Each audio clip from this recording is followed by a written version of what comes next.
खलीफा उमर बिन अब्दुल अजीज रहमतुल्लाह। तारीख में ऐसे बहुत कम हाकिम गुजरे हैं कि जिन्होंने तारीख में नाकाबिले तस्खीर नकूश रकम किए। खलीफा उमर बिन अब्दुल अजीज इनमें से एक हैं। इन्हें पहला मुजद्दिद भी कहा जाता है। चारों खलफाए राशिदीन के बाद खलीफा उमर बिन अब्दुल अजीज बेहतरीन हाकिम तस्वुर किए जाते हैं, बल्कि बाज़ जगह इन्हें इस्लाम का पांचवां खलीफा भी कहा गया है। रोमन शहंशाह ने जब आप रहमतुल्लाह के इंतकाल की खबर सुनी तो कहा, एक नेक शख्स का इंतकाल हो गया। किसी ऐसे सन्यासी को देखकर शायद ही मुझे हैरत हो कि जिसने दुनिया छोड़कर खुद को खुदा की रजा के हवाले कर दिया हो, लेकिन मैं ऐसे शख्स को देखकर हैरत ज़दा हूँ कि जिसके पास दुनिया की हर आसाइश थी, फिर भी इसने इन आसाइशात से आंखें बंद करके तकवी की जिंदगी गुजारी। खलीफा उमर बिन अब्दुल अजीज रहमतुल्लाह ने सिर्फ 30 माह खिलाफत की, लेकिन इस मुख्तसर अरसे में इन्होंने दुनिया को बदल कर रख दिया। इनका दौर खिलाफत अमविया का सुनहरा तरीन दौर है। उमर बिन अब्दुल अजीज रहमतुल्लाह मसर के गवर्नर अब्दुल्ला अजीज बिन मरून के बेटे थे और आपकी वालिदा खलीफा उमर बिन खत्ताब रज़ी अल्लाह तआला अन्हा की पोती थी। उमर बिन अब्दुल अजीज 63 हिजरी 682 ईस्वी में मसर में पैदा हुए, लेकिन इन्होंने अपनी तालीम मदीना में अब्दुल्ला बिन उमर से हासिल की। 704 ईस्वी में अपने वालिद की वफात तक वो मदीना में ही रहे। फिर इनके ताया खलीफा अब्दुल मालिक ने इन्हें अपने पास बुला लिया और अपनी बेटी फातिमा से इनका निकाह कर दिया।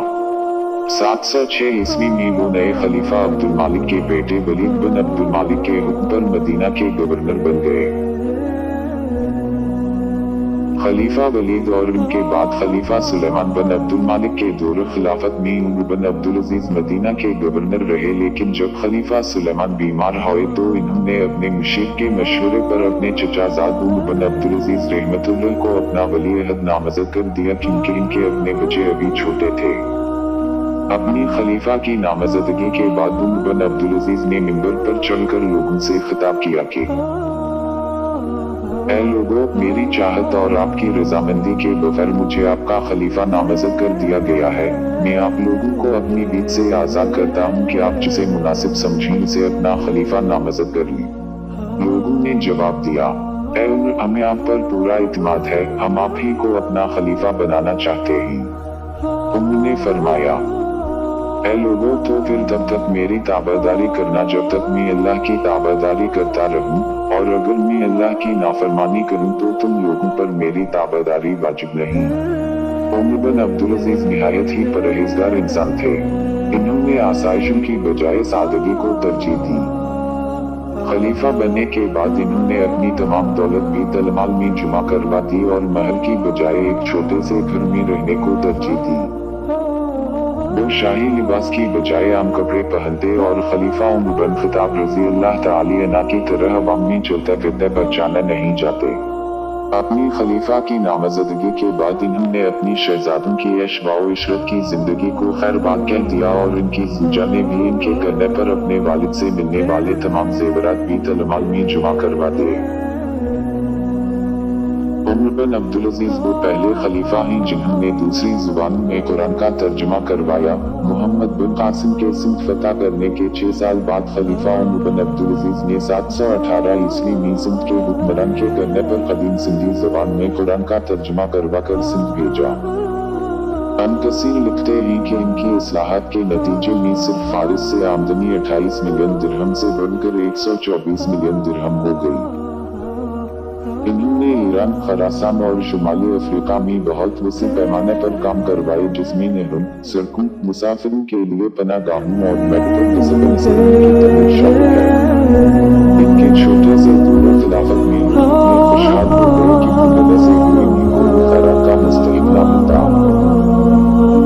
उमर बिन अब्दुल अजीज को ये एजाज हासिल है कि इन्होंने सरकारी तौर पर हाफिज को जमा करने का हुक्म जारी किया। शहाबत ज़हीर ने भी फरीज़ा सर अंजाम दिया। हज़रत मोहम्मद सल्लल्लाहु अलैहि वसल्लम की सुन्नत के मुताबिक उन्होंने जंग और तिब्बत में इस्लाम की तबलीग के लिए अपने वफ़द भेजे। इन्हीं के दौर खिलाफत में मसर और फारिस में इस्लाम को फतह करने का मौका मिला और वहाँ की अवाम ने इस्लाम कबूल किया। लेकिन इस वक्त के शाही और अमीर ताजरों की जमात को उमर बिन अब्दुल अजीज की जिहाद और बराबरी, सादगी और अदल के कानून शदीद नागवार गुजरते थे। खलीफा के एक खादिम को रिश्वत देकर इन्हें जहर दिया गया। जब उमर बिन अब्दुल अजीज ने जहर के असरात महसूस किए तो अपने खादिम से जहर देने का सबब पूछा तो खादिम ने कहा कि मुझे इस काम के लिए 1000 दीनार दिए गए थे। उमर बिन अब्दुल अजीज ने इससे वो रकम ली और बीतल में जमा करवा दी। गुलाम को आजाद किया और इसे वो जगह जल्द से जल्द छोड़ने को कहा कि कहीं कोई इसे मार न डाले। और ये रकम उमर बिन अब्दुल अजीज की बीतल में जमा करवाई गई आखिरी रकम थी। उमर बिन अब्दुल अजीज रहमतुल्लाह ने 720 ईस्वी में एक किराए के घर में वफात पाई। इन्होंने 17 दीनार तक में छोड़े। इस वसीयत के साथ के इस रकम से घर का किराया दिया जाए और इनकी तदफीन के अखराजात पूरे किए जाए। अल्लाह इनको जन्नत